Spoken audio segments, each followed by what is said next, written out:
अस्सलाम वालेकुम स्टूडेंट्स, कैसे आप लोग। शुरू करते हैं आज वेव्स एमसीक्यूज का नेक्स्ट लेक्चर। हमने first year chapter number 8 waves, इसके बारे में जो भी एमसीक्यूज है, जिस तरह का भी एमसीक्यूज हो, हम कोशिश करते हैं सॉल्व करें और आप लोगों तक पहुंचा दें कंसेप्ट के साथ। तो एक वीडियो हमने अपलोड की है वेव्स के बारे में, आज है दूसरा video about waves MCQs. So ये रहे दो क्वेश्चंस स्क्रीन के ऊपर। The first one, Newton's formula for speed of sound in fluids is. Newton's formula for speed of sound in fluid is. देखिए, sound is a compressional wave. Sound is a compressional wave. इसके बारे में सबसे पहले Newton ने हमें एक formula दी थी, फिर न्यूटन फार्मूले में गलती हो गई थी, 16% एरर। याद है पिछले वीडियो में हम इसको अपलोड किया था। फिर लैप्लास ने इसको करेक्ट किया था। तो ये एमसीक्यूज है कि Newton's formula for speed of sound is. याद रखना, न्यूटन ने जो फार्मूला दी थी for speed of sound, we mean speed किसके बारे में, ये साउंड के। V of sound is P upon rho under root. V sound speed is pressure, P से pressure and rho is density. So pressure upon density under root. This formula was given by Newton sahab. When we put pressure and density, then we get a 16% error in Newton's calculation from the actual value. Actual value of speed of sound is 333 or 32 meter per second, and when Newton calculated speed of sound from this formula, he calculated 280 meter per second. So there was 16% error, and this formula was given by Newton. So देखते हैं क्या ये formula options में है या नहीं।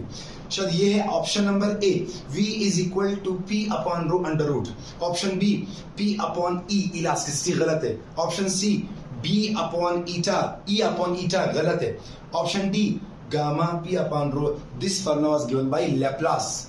Then Laplace corrected because Newton ने consider किया था आइसोथर्मल प्रोसेस।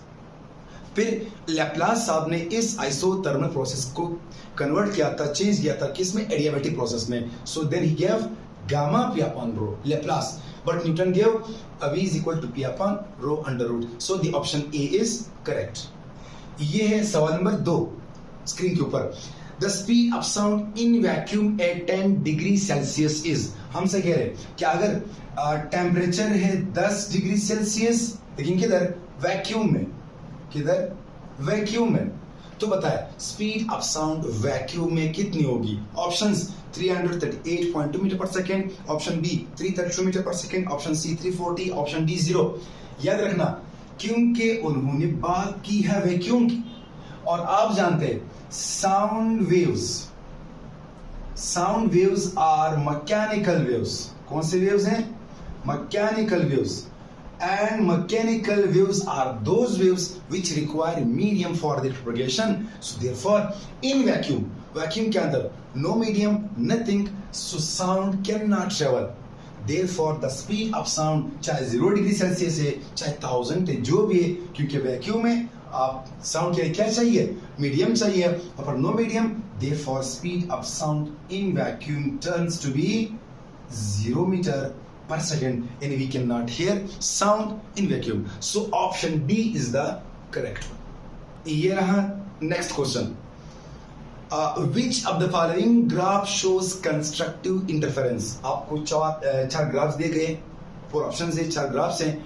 हमसे कह रहे हैं कि इन ग्राफ में से, इन 4 ग्राफ में से कौन सा ग्राफ इंटरफेरेंस फिनोमेना को, यानी इसके अंदर इंटरफेरेंस हो सकता है, पॉसिबल है। सो इंटरफेरेंस के लिए, फॉर इंटरफेरेंस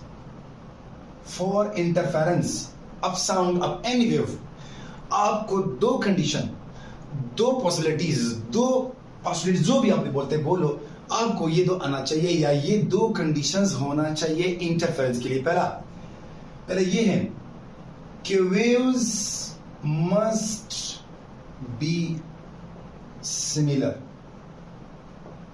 अगर आपको इंटरफेरेंस चाहिए तो आप जो वेव्स ले रहे हैं वो वेव्स सेम होना चाहिए, मतलब दोनों ऐसे वेव्स होना चाहिए जिनकी फ्रीक्वेंसी सेम हो, जिनकी वेवलेंथ सेम हो। ऐसे वेव्स जिनकी फ्रीक्वेंसी एंड वेवलेंथ सेम हो, ऐसे दोनों दो वेव्स इंटरफेरेंस कर सकते। एक तो ये, दूसरी बात, the waves must travel in same direction. Waves को सेम डायरेक्शन में ट्रेवल करना चाहिए।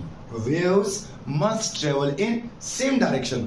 अगर आपको इंटरफेरेंस चाहिए तो आपने दो या दो ज्यादा वेव्स लेना है, दोनों सब के सब वेव्स, हम दो वेव्स लेते हैं, इनकी फ्रीक्वेंसी एंड वेवलेंथ सेम होना चाहिए और ये सेम डायरेक्शन में ट्रेवल करना चाहिए। सो अब देखते हैं कि इन 4 ऑप्शंस में से कौन सा ऑप्शन, किस ऑप्शन के अंदर इंटरफेरेंस पॉसिबल है। ऑप्शन ए देखिए, दोनों वेव्स वेवलेंथ फ्रीक्वेंसी सब के सब सेम है, सेम डायरेक्शन में जा रहे हैं, तो इन वेव्स के अंदर इंटरफेरेंस फिनोमेना पॉसिबल है। दूसरी देखते हैं ऑप्शन बी। देखिए ऑप्शन बी पहले ऑप्शन बी आप देखिए वेवलेंथ डिफरेंट है, फ्रीक्वेंसी डिफरेंट है, और फिर एक जगह एक कंस्ट्रक्टिव है एक डिस्ट्रक्टिव है, तो ये नहीं हो सकता। ये बीट्स शायद कुछ और हो सकता है, लेकिन इंटरफेरेंस के लिए ये दो कंडीशन लाजमी है, तो ऑप्शन बी गलत है। ऑप्शन सी, दो सिमिलर वेव्स अपोजिट डायरेक्शन में जा रहे हैं। ऑप्शन सी में दो सिमिलर वेव्स अपोजिट, हमने क्या लिखा है, सेम डायरेक्शन, तो ये ऑप्शन सी भी गलत है। Option D stationery waves, interference है ही नहीं इसके अंदर, ये तो स्टेशनरी वेव्स है, इसलिए the correct option in this question is option number A, in which interference is possible. ये रहा नेक्स्ट क्वेश्चन स्क्रीन के ऊपर। With the rise in temperature, the speed of sound in gas. हमसे कह रहे कि अगर हम टेम्परेचर को राइज करें यानी इंक्रीज करें, अगर हम टेम्परेचर को राइज या इंक्रीज करें तो होता है स्पीड ऑफ साउंड क्या होगा, increase, decrease, remain same, may increase, may decrease depending upon the air pressure. याद रखना, जब हम स्पीड ऑफ साउंड का फार्मूला लिखते हैं टेम्परेचर के लिए, तो हमें स्पीड ऑफ साउंड और टेम्परेचर के रूट के दरमियान डायरेक्ट रिलेशन मिलता है। यानी अगर टेम्परेचर इंक्रीज हो रहा है तो स्पीड ऑफ साउंड को लाजमी इंक्रीज होना चाहिए, और अगर टेम्परेचर डिक्रीज होना है तो आपने स्पीड ऑफ साउंड को डिक्रीज करना है। It means with rise in temperature, with increase in temperature, the speed of sound must increase. क्यों? हमें फार्मूला बता रही है कि अगर टेम्परेचर ज्यादा है तो स्पीड भी ज्यादा होना चाहिए, इसलिए option A is the correct option in which temperature increases so speed also increases. ये रहा नेक्स्ट क्वेश्चन। चलिए नेक्स्ट दो क्वेश्चंस देखते हैं। पहले दो questions. Number 1, the value of gamma for diatomic gas is. हमसे कह रहे हैं कि डाई एटॉमिक गैस के लिए गामा की कीमत क्या है। याद रखना, व्हाट इज गामा, पहले गामा पढ़ते। Gamma is the ratio between molar specific heat at constant pressure to the molar specific heat at constant volume. Gamma is the ratio between molar specific heat at constant pressure to the molar specific heat at constant volume. इसकी एक और formula है gamma की।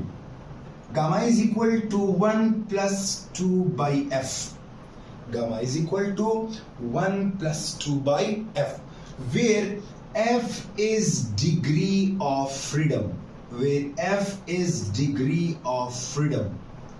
What is degree of freedom? Degree of freedom is the number of independent terms of the kinetic energy in a substance, in a gas, in a molecule जो भी। What is degree of freedom? Number of independent terms of kinetic energy. Number of degree of freedom means number of independent terms of kinetic energy. और ये जो F है, F mono atomic gas के लिए, किसके लिए, मोनो एटॉमिक गैस के लिए F की वैल्यू 3 है। डायटॉमिक गैस के लिए F की वैल्यू 5 है, एंड पॉली एटॉमिक गैस के लिए F की वैल्यू 6 है। तो हमें यहां पर सवाल क्या कह रहा है कि what is the value of gamma for diatomic gas. Diatomic gas के लिए गामा की कीमत क्या है? सो हम इस फार्मूले से गामा को निकालते हैं। चलिए इधर, gamma is equal to 1 + 2 by F and the value for F for diatomic gas, diatomic means hydrogen है, नाइट्रोजन है, etc. इसके लिए गामा कीमत क्या है? 5 है। सो 1 + 2/5। अब एलसीएम लेते हैं। LCM is 5, 5 1s are 5, 5 cancel 2 यानी 7/5। अब 7 को 5 पर डिवाइड करते हैं। 5 1s are 5, 2.05 4s 20 यानी the value of gamma for diatomic gas is 1.4 या 1.40। So the correct option is option A 1.40 and 1.29, 1.67, 1.D ये गलत है। So the correct option is 1.40। Next question है, which of the following has maximum value of gamma? यानी monoatomic, diatomic and polyatomic gases में से किसकी gamma की कीमत ज्यादा है या सबका सेम? याद रखना, gamma depends on F. Gamma depends on F. जिसकी एफ की कीमत कम हो, जिसकी डिग्री ऑफ फ्रीडम कम है, उसकी गामा की कीमत सबसे ज्यादा है। जिसकी डिग्री ऑफ फ्रीडम कम तो गामा ज्यादा, और जिसकी डिग्री ऑफ फ्रीडम ज्यादा तो गामा कम। सो सब के लिए गामा डिफरेंट नहीं, डिफरेंट है क्योंकि एफ डिफरेंट है, और सब के लिए एफ कम किसके लिए? Monoatomic. Therefore gamma for monoatomic gas is maximum which is 1.66 या 1.67। So monoatomic gas is the correct option. ये रहा next question. The displacement of particle in SHM in one time period if its amplitude of its motion is A will be let आपके पास एक pendulum है। ये pendulum to and fro motion कर रहा है, टू एंड फ्रो, एंड इसको हम बोलते हैं SHM। क्या? Simple harmonic motion. Simple harmonic motion is a special type of vibratory या oscillatory motion in which we say acceleration is directly proportional to displacement and its direction is towards mean position। हम से कह रहे एक body है, ये to and fro motion कर रही है SHM, और इस बॉडी का जो टाइम पीरियड है, सपोज वो T है। What is T? T is the time period. और फिर क्या कह रहे कि ये जो मीन पोजीशन से एक्सट्रीम पोजीशन तक मैक्सिमम फासला है, इसको हम बोलते हैं A not. A not is amplitude. A not is amplitude. A not is amplitude. So the displacement of particle in SHM इन वन टाइम पीरियड, एक टाइम पीरियड में, यानी late we say the body is released from point A. हमने body को point A से release किया, so this body will move toward point O, I mean mean position, and come to point B, extreme position. When जब ये body ए से आकर B तक, फिर बी से आकर ए तक, तो इसने एक साइकिल कंप्लीट की। क्या? एक साइकिल, यहां से ए से आकर बी तक, बी से आगे ए तक। So one cycle is completed. हमसे कह रहे कि अगर एक बॉडी SHM परफॉर्म कर रही है एक साइकिल के अंदर, क्योंकि one time period is the time required to complete one cycle. So one time period में उसने कितने साइकिल मुकम्मल किए? One cycle. One cycle mean जहां पर बॉडी थी यहां से चली गई, फिर वापस वहीं पर आ गई, मतलब initial and final position same है। सो कह रहे कि बताइए यहां पर इसकी डिस्प्लेसमेंट क्या होगी? आप सब जानते हैं displacement is a vector quantity, and when the initial and final positions are same then the displacement is zero. Therefore the amplitude, the displacement of this particle, क्या? डिस्प्लेसमेंट, यानी इसने कितनी डिस्टेंस कवर की, डिस्प्लेसमेंट कितने cover किए, so it turns to be zero. क्यों? क्योंकि body जहां पर थी वहां पर आकर रुक गई, इसलिए डिस्प्लेसमेंट क्या है? Zero. So the correct option is option number A. Next question, which of the following is a mechanical wave, इनमें से कौन सा वेव मैकेनिकल वेव है, यानी जो मीडियम रिक्वायर्ड है। आप जानते हैं वेव्स 3 किस्म की है, 3 types, mechanical waves, electromagnetic waves and matter waves. In waves में से कौन सा वेव मैकेनिकल वेव है? So light waves electromagnetic waves हैं, एक्स रेज इलेक्ट्रोमैग्नेटिक वेव्स हैं, साउंड वेव्स मैकेनिकल वेव्स है। क्यों? क्योंकि साउंड वेव्स के लिए मीडियम रिक्वायर्ड है, without medium sound can not travel. Therefore, the correct option is sound waves, and D option is radio waves. Again, non-mechanical, I mean electromagnetic waves. So, the correct option for this question is sound waves. Here I have next question. Sound travels faster in moist air at standard temperature and pressure because, यानी sound waves, कौन सी waves? Sound waves, moist air, नमदार हवा में इसकी speed ज्यादा है। क्यों? वजह पूछना हमसे। अगर आप जानते हैं स्पीड ऑफ साउंड वेव्स का formula v is equal to p upon rho under root या gamma p upon rho under root.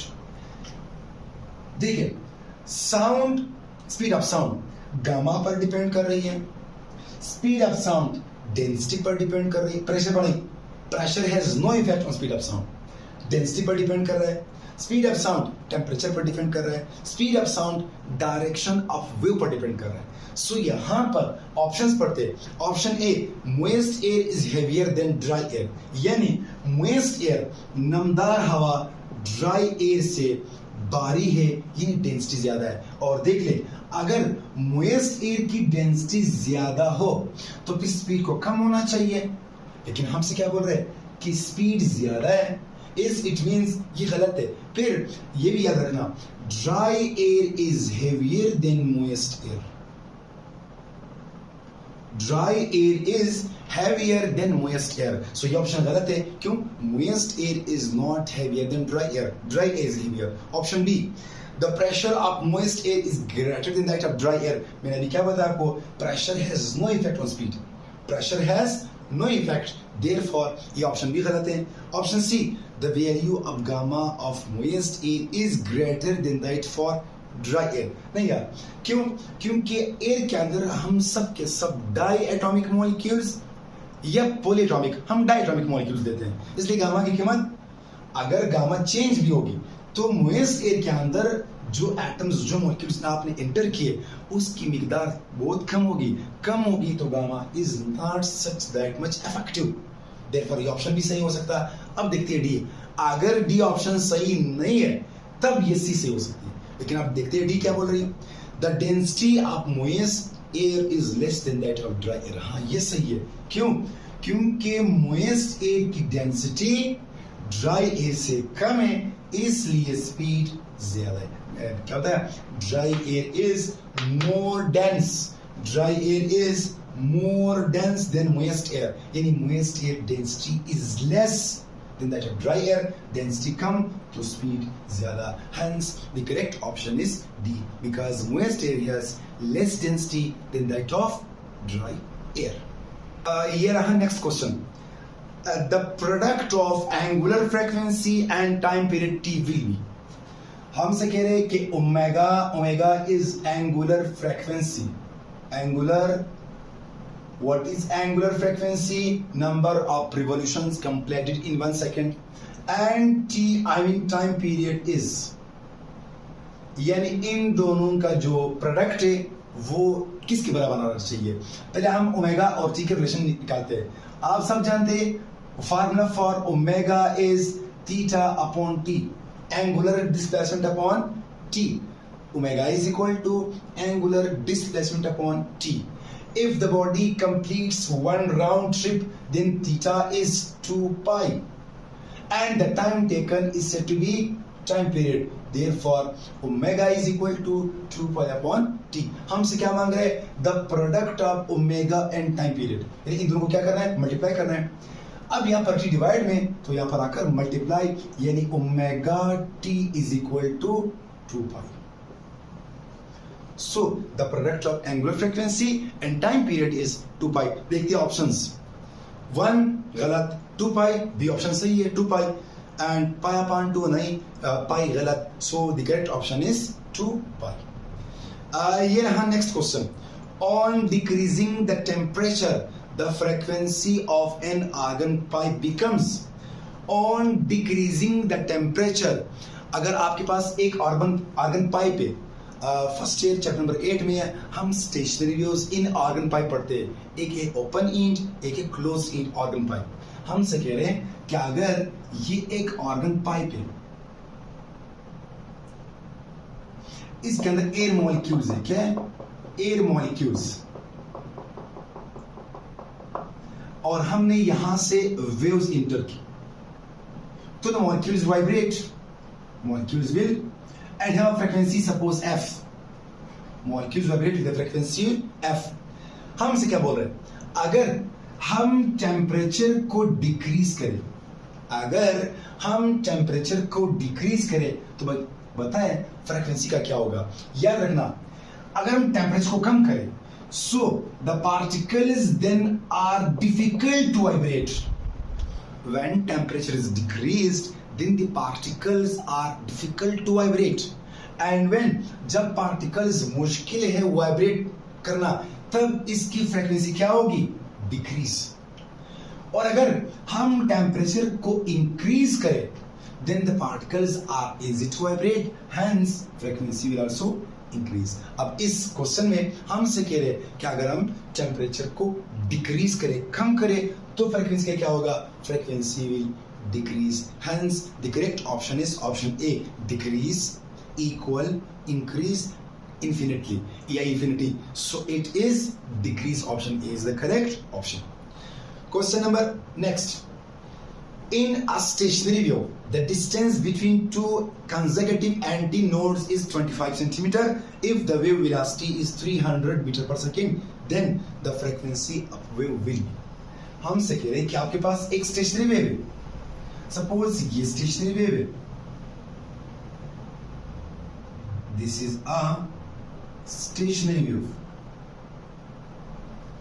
Stationery waves में इन जगहों को हम बोलते हैं एंटीनोड्स, क्या बोलते हैं, एंटीनोड्स या एंटाइनोड्स, और इन जगहों बोलते हैं नोड्स, एंटीनोड्स, नोड्स। इन सवाल के अंदर the distance between two consecutive antinodes, ये एंटीनोड्स, इज 25 सेंटीमीटर, और अगर इस वेव की स्पीड 300 मीटर पर सेकेंड, बताए इसकी फ्रीक्वेंसी क्या होगी, व्हाट इज द फ्रीक्वेंसी, यानी ये पार्टिकल्स किस फ्रीक्वेंसी के साथ ऑसिलेट कर रहे हैं। सबसे पहले हमें एक फार्मूला पता है, v is equal to F lambda. अब v मौजूद है, लेमडा हम इस निकालेंगे तो हमें फ्रीक्वेंसी मिल जाएगी, यानी f is equal to v by lambda. अब v तो है, लेमडा नहीं है, अब लेमडा निकालते हैं। अगर ये डिस्टेंस 25 सेंटीमीटर है, तो अगर मैं इसको पीछे शिफ्ट करूं तो ये डिस्टेंस क्या बनेगी, 25 सेंटीमीटर। अब अगर ये डिस्टेंस 25, ये भी क्या है 25, और आपको पता है यहां से लेकर यहां तक एक वेवलेंथ है, सो इट मींस एक वेवलेंथ के अंदर 25 सेंटीमीटर आ गए, यानी 50 centimetre. It means lambda is 50 centimetre, और अगर हम सेंटीमीटर को मीटर में कन्वर्ट करें तो हमें आंसर मिलेगा 0.5 मीटर। अब यहां पर रखते हैं, F is equal to V is 300, lambda is 0.5। अगर इसमें को 5 करूं तो पर एक 0 लगा दूंगा। अब इसको कैंसिल करते हैं, 5 1 are 5, 5 6 30, 2 zeros, यानी F is equal to 600 hertz, यानी the particles of this string stationary waves vibrate with 600 hertz frequency। फिर रहा next question, if a sitar या sitar जो भी बोलते हैं wire vibrates with frequency of 330 hertz, यानी हमें एक फ्रीक्वेंसी दी गई है, वो है 330 hertz, 330 hertz। फिर क्या बोल रहे हैं, if its length is increased 3 times, अगर ये कॉइल यहाँ पर स्ट्रेच्ड हम इसको वाइब्रेट कर रहे हैं, क्या कर रहे हैं, वाइब्रेट। सो ये वायर जिस फ्रीक्वेंसी से वाइब्रेट कर रहा है वो क्या है, 330। Let's suppose the length of this wire is L and tension in this wire is line is T, tension T, length L, frequency 330 Hz। फिर अगर हम इस लेंथ को 3 टाइम्स इंक्रीज करें, यानी अगर हम न्यू लेंथ बनाए, L प्राइम बनाए और ये L प्राइम 3L, यानी इस लेंथ से एक और लेंथ है वो 3 टाइम्स ज्यादा है, और फिर इस के अंदर जो टेंशन है, न्यू टेंशन, वो पहले टेंशन से 4 गुना ज्यादा है। मतलब ओरिजिनल लेंथ L है, न्यू लेंथ 3L है। अगर ये 1 मीटर तो ये 3 मीटर, 2 मीटर तो ये 6 मीटर। ओरिजिनल पहले टेंशन T है तो दूसरा वाला 4 गुना ज्यादा है। अगर ये 40 न्यूटन 10 न्यूटन तो ये 40 न्यूटन, ये 20 न्यूटन तो ये 80 न्यूटन, 4 गुना ज्यादा है। तो बताए अगर ये वायर अभी वाइब्रेट करे तो इसकी फ्रीक्वेंसी क्या होगी, निकालते हैं। एक स्ट्रेच स्ट्रिंग के अंदर जब हम वेव्स प्रोड्यूस कर रहे हैं, ट्रांसवर्स वेव्स, स्टेशनरी वेव्स, तो इसकी जो फ्रीक्वेंसी है उसकी फार्मूला है F is equal to 1/2L T upon mu under root, इसकी फार्मूला है। अब अगर हम फ्रीक्वेंसी को चेंज करें, यानी अगर हम इसको F प्राइम मान लें, तो फिर लेंथ भी L प्राइम होगी, फिर टेंशन भी T प्राइम होगी अपॉन म्यू, म्यू तो कांस्टेंट है, मास पर यूनिट लेंथ। अब इसकी कीमत हमें क्या मौजूद है, क्या दिया उन किताब में, क्वेश्चन में 303 हर्ट्ज। ये तो ओरिजिनल फ्रीक्वेंसी है, लेंथ T ओरिजिनल है। Now put these values, F prime is equal to 1/2 and value for L is 4 बल्कि 3L, value for L is 3L into a value for T prime is 4T upon MBV under root। अब F prime is equal to 2 3s are 6, 1/2 3s are 6L, L रह गया into, चलिए इसको capital L मान लेते क्योंकि हमने capital L formula में लिया। नेक्स्ट, अब ये 4 रूट है, बाहर आकर 2 बनेगा, अंदर क्या रह जाएगा, T upon mu under root. अब 2 1s are 2, 2 3s are 6, यानी F prime is equal to 1/3L into T upon mu under root. अब म्यू 1/12 तो इधर फ्रीक्वेंसी है, इसको कट नहीं होना चाहिए, चलिए इस तरह लिखते हैं। एक मिनट इसको इस तरह सॉल्व करते हैं, यानी F prime is equal to 1/3 into 2L into 2, बाहर आ गया इससे T upon mu under root. अच्छा, अब इसको 2/3 लिख सकता हूं, यानी F prime is 2/3 into 1/2L into T upon mu under root. अब 1/2L into T upon mu under root किसके बराबर है, 330 फ्रीक्वेंसी हर्ट्ज के। So F prime is 2/3 into 330 hertz, क्योंकि इसकी कीमत क्या है, 330 है। अब 3 1s are 3 1s are 0, 110 multiply with 2, 2 0 0, 2 1s are 2, 2 1s are 2, 220 hertz। Now the string will vibrate with 220 hertz। So the correct option देखते हैं किधर कौन सा ऑप्शन है। Option A 110 hertz, no। 330 hertz, no। Option B, C, 220 hertz is the correct option। Option D is 440, which is wrong। ये रहा next question। The length of a string is 1 meter। एक string है, एक wire है जिसका length 1 meter है, फिर and tension is 40 Newton, और इसके अंदर जो टेंशन है इसकी कीमत है 40 न्यूटन। स्ट्रेच केस को स्ट्रेच स्ट्रिंग है, and the mass of string is 0.1 kg, और स्ट्रिंग का जो मास है वो 0.1 kg है। फिर then the velocity of transverse wave produce in the string will be, अगर हम इसके अंदर एक ट्रांसवर्स वेव को जनरेट करें तो बताए इस वेव की स्पीड क्या होगी। याद रखना किसी भी स्ट्रिंग के अंदर जो स्पीड ऑफ वेव है वो दो चीजों पर डिपेंड कर रहा है, एक टेंशन पर, एक unit mass upon length mass density पर, लाइनियर मास डेंसिटी। यानी स्पीड का जो फार्मूला है v is equal to t upon mu under root, where t is tension, mu is mass per unit length, linear mass density. अब tension upon value पर mu is mass upon L under root. अब blank ऊपर shift करते हैं, so TL upon M under root. अब now put the values, क्योंकि tension दिया है हमें, लेंथ दिया है और फिर मास भी दिया है। So V is equal to tension is 40, length is 1 and mass is 0.1 under root. 41s are 40 upon 0.1 under root. अगर इसको 1 कर दे तो बनेगा 400 upon 1 root. अब 400 upon 1 again 400. When हम 400 निकालेंगे इसका रूट तो ये बनेगा 20 मीटर पर सेकेंड। क्यों? हम 400 को 20 होल स्क्वायर लिख सकते हैं, रूट 2 2s are 4 00, तो ये कैंसिल बाय क्या निकलेगा 20। So the speed of transverse wave is 20 metre per second on the string. देखते हैं options, 400 no, 80 metre per second no, 180 metre per second no, D is 20 metre per second, which is the correct option. ये रहा next question.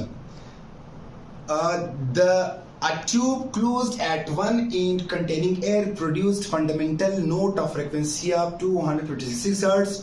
If the tube is open at both ends, the fundamental frequency will be. अगर एक tube है, ये एक tube है, tube एक and से क्लोज है, लेट सपोज इसका लेंथ L है, इसके अंदर एयर पार्टिकल्स वाइब्रेट कर रहा है और इन पार्टिकल्स की जो फ्रीक्वेंसी है वो 206 हर्ट्ज दी है। फिर क्या बोल रहे हैं, अगर हम इसी लेंथ का एक और पाइप ले जो दोनों एंड से फ्री ओपन हो और इसके अंदर एयर लेंथ वही लेंथ है, पार्टिकल्स मौजूद हो, तो बताए इसके अंदर पार्टिकल्स कौन सी फ्रीक्वेंसी से वाइब्रेट करेंगे। What is the fundamental? It is fundamental. Fundamental means the first frequency, बुनियादी फंडामेंटल।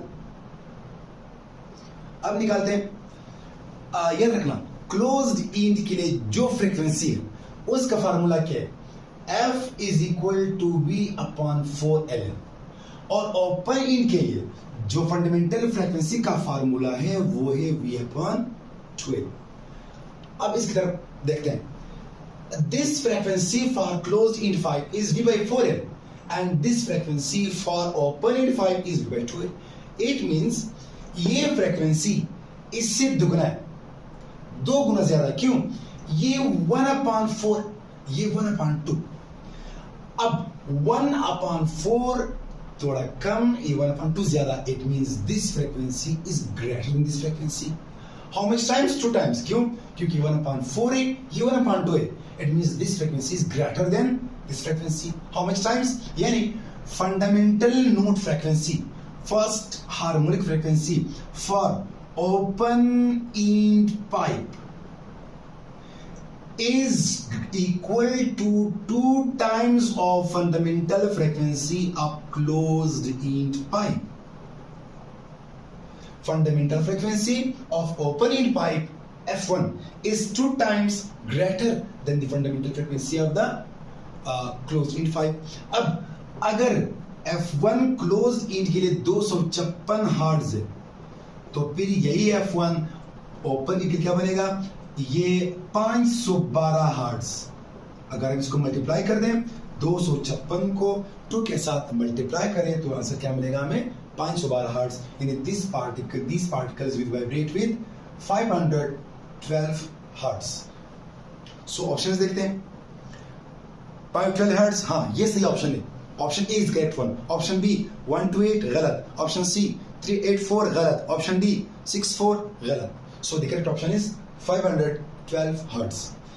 ये रहा next question, which of the following laws of strings is not correct where n is the number of frequency of string? Yes, यानी इनमें से कौन सा ला string की frequency के लिए सही नहीं है, गलत है. Option number 1, n is directly or inversely proportional to mass root.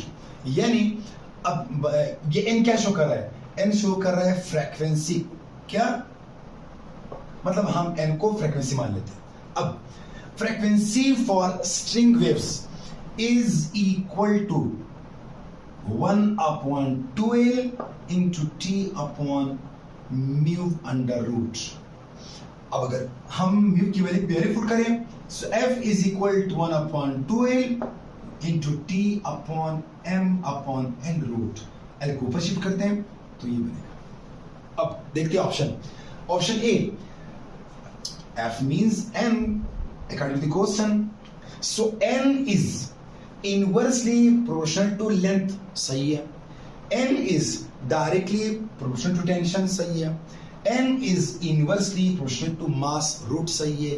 तो देखते हैं option A. n is inversely proportional to mass root. सही है. ऑप्शन ए ये इनकरेक्ट नहीं, सही है. Option B n is directly proportional to tension, ये भी सही है. Option C n is directly proportional to length, ये गलत है. लेंथ रूट होना चाहिए. क्या दिया उन्होंने? सिर्फ लेंथ दिए. अगर यहाँ पर लेंथ रूट है तो सही है. अब C option is incorrect.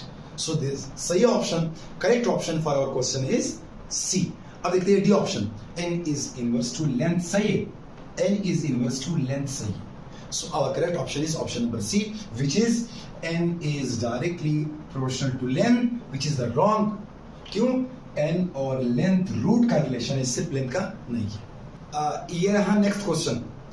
When both source and listener move in the same direction with a velocity equal to half of the velocity of sound, the change in frequency of sound is detected by the listener is.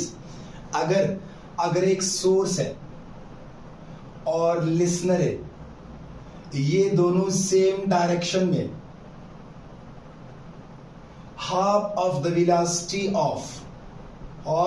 Velocity of sound से move करे, तो पता है listener जो इससे sound आ रहे हैं वो क्या डिटेक्ट करेगा? याद रखना, इस सवाल में हमें सिर्फ कंफ्यूज कर रहे हैं. क्यों? क्योंकि अगर लिसनर और सोर्स दोनों सेम डायरेक्शन में सेम वेलोसिटी से मूव कर रहे हैं तो the listener will detect no change because the relative motion between these two is zero. And whenever the relative motion between source and listener is zero, then the change observed is zero. देखते हैं options. यानी 50% increase है? No, क्योंकि change zero है. B सही है. B zero. He will observe no change because no relative motion. No relative motion. और ये है क्या? हमारा जो डॉपलर्स इफेक्ट है. डॉपलर्स इफेक्ट के मुताबिक he will observe no change. सही है, क्योंकि दोनों का रिलेटिव मोशन क्या है? जीरो. ऑप्शन सवाल नंबर next. The wavelength produced by a source is 0.8 metre. एक सोर्स है, सपोज एक सोर्स है, ये एक वेव जनरेट कर रहा है. अब इस वेव का जो वेवलेंथ है वो 0.8 मीटर है. यहां पर एक लिसनर है. फिर क्या कह रहे हैं हमसे? If the source moves towards the stationary listener at 32 metre per second, अगर ये सोर्स लिसनर की तरफ आ रहा है speed v as 32 metre per second से, then what will be the apparent wavelength of the sound? The velocity of sound is, यानी अगर ये मूव करे तो ये लिसनर या सोर्स जो लेंथ को ऑब्जर्व, वेवलेंथ को ऑब्जर्व करेगा, तब किताब में दिया है अपरेंट नहीं, अपरेंट नहीं, एक्चुअल है. याद है हमने कहा था डॉपलर इफेक्ट पिछले वीडियो में कि अगर सोर्स मूव करे टुवर्ड्स द लिसनर तो the new wavelength will contract, will decrease. और अगर सोर्स ऑब्जर्वर से अवे मूव करे तो the new wavelength, apparent wavelength will increase. अब चूंकि सोर्स टुवर्ड्स लिसनर आ रहा है तो आपको जो वेव है वो इस तरह दिखाई देगा. Wavelength will be contracted. So हमसे कह रहे कि बताए ये जो न्यू वेवलेंथ है इस चेंज इन वेवलेंथ कितना. अब याद रखना, अगर अगर कोई भी सोर्स किसी ऑब्जर्वर से टुवर्ड्स किसी ऑब्जर्वर की तरफ मूव कर रहा है, सो जो न्यू वेवलेंथ है, पहले तो ये समझ ले, when source moves towards the observer will detect a new frequency, जिसको apparent frequency बोलते हैं, and this new frequency is due to source movement, hence we say due to wavelength. और अगर इसने मूव किया तो फिर वेवलेंथ कांस्टेंट है, तो स्पीड के अंदर चेंज आएगा। ये हमने पिछले वीडियो में डिटेल से बताया था आपको। अब जब सोर्स टुवर्ड ऑब्जर्वर मूव करे, अगर सोर्स टुवर्ड ऑब्जर्वर मूव करे और आपको जो न्यू वेवलेंथ मिल जाएगा वो अपैरेंट वेवलेंथ कितना होगा, उसका फार्मूला है apparent wavelength is equal to real wavelength v minus vs divide by v। आपको ये फार्मूला मिल जाएगा, apparent wavelength is equal to original wavelength into v minus vs। vs is source speed, v is sound speed, और sound speed शायद उन्होंने कितना दिया हमें दिया है 320 मीटर पर second. Now put the values, we'll get the answer. Lambda a is equal to lambda is 0.8। अब v कितना है 320 माइनस vs कितना है 32 डिवाइड बाय v कितना है 320। अब 320 से 32 को माइनस करते ही तो ये बनेगा 10, ये 8, ये बनेगा 1, अब इसकी 11 में से 3 माइनस तो 8 या पर 288, क्या 288। So lambda a is equal to 0.8 into 288 divide by 320। जब हम इसको सॉल्व करते जो हमें आंसर मिल रहा है वो आंसर क्या मिलेगा हमें, the answer we get will be 0.72 metre. The correct option is, calculate करते हैं इसको, पहले इसको कैलकुलेट करेंगे तो आंसर क्या बनेगा, एक minute, 288 into 0.4 upon 320. Yes, the correct option is 0.72 meter. And the new wavelength observed by the listener, our source is now 0.7 because it is contracted. ये 0.8 है, ये 0.72 meter. ये तब अगर source towards move करे। अब अगर if source moves away from the listener, अगर सोर्स ने लिसनर से अवे मूव किया तो then apparent wavelength will increase and the formula we get is lambda apparent is lambda original v plus vs upon v। याद रखना, एक ये formula, एक ये फार्मूला। अगर सोर्स टुवर्ड्स ऑब्जर्वर मूव करे तो अगर आपसे अपैरेंट वेवलेंथ पूछा जाए तो ये फार्मूला सही है, और अगर सोर्स ऑब्जर्वर से अवे मूव करे और आपसे न्यू वेवलेंथ पूछा जाए तो ये फार्मूला। ये हमारा नेक्स्ट क्वेश्चन था जिसका ऑप्शन सही है 0.72 मीटर। नेक्स्ट वन, चलिए इसको इरेज करते हैं, पहले erase, note this two formulas important.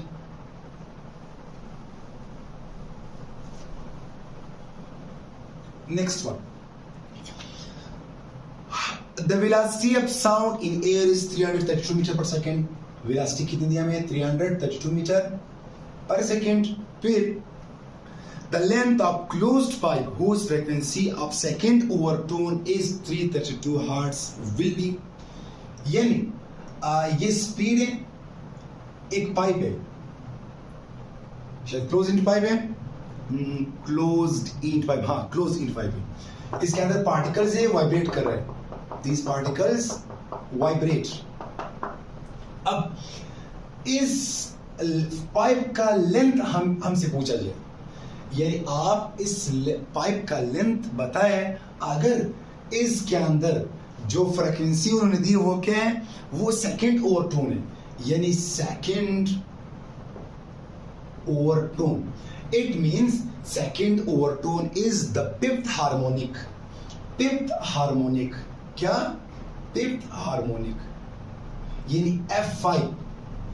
अगर F5 कितना है हमारे पास 332 हर्ट्ज, 332 हर्ट्ज। तो बता इसकी लेंथ क्या होगी। अब इसके जो फार्मूला है वो क्या है, वो F5 fifth harmonic is equal to 5 times of F1. Fifth harmonic is equal to 5 times of F, और जो F1 की कीमत है वो F5 is equal to F और F1 है V by 4L। तो हमसे क्या पूछा है, हमसे लेंथ पूछा है। अब F5 दिया उन्होंने 3 हर्ट्ज, पाइप नंबर है, V दिया है उन्होंने, तो हमें क्या चाहिए, लेंथ। अगर हम इसको लेंथ को अगर इस तरह लिख ले F5 is equal to 5V divide by 4L। अब चाहिए क्या हमें लेंथ, इसको यहाँ पर शिफ्ट करते हैं, फ्रीक्वेंसी को नीचे शिफ्ट करते हैं। सो L is equal to 5V upon 4F5। अब 5V कीमत है 332 और नीचे क्या है 4 इंटू F5 क्या है अगेन 332। अब ये कैंसल, सो 5 by 4, यानी 5 को 4 पर डिवाइड करते हैं। सो 4 1s are 4 पॉइंट, ये 4 2s are 8 2045, यानी 125। देखते हैं 125 इसके अंदर मौजूद है। So the correct option is 125 metre, यानी length of this string, this organ pipe is 125। Yes, so ये थे हमारे वेव्स के बारे में एमसीक्यूज। इंशाल्लाह और वीडियोस और एमसीक्यूज भी अपलोड करेंगे, क्योंकि हमारे पास वेव्स का जो टॉपिक्स हैं वो कंसेप्चुअल भी है, लेंथी भी है, इसके अंदर बहुत एमसीक्यूज बन सकते हैं। तो फिर मिलते हैं नेक्स्ट वीडियो में वेव्स एमसीक्यूज के साथ। तब तक के लिए अल्लाह हाफिज।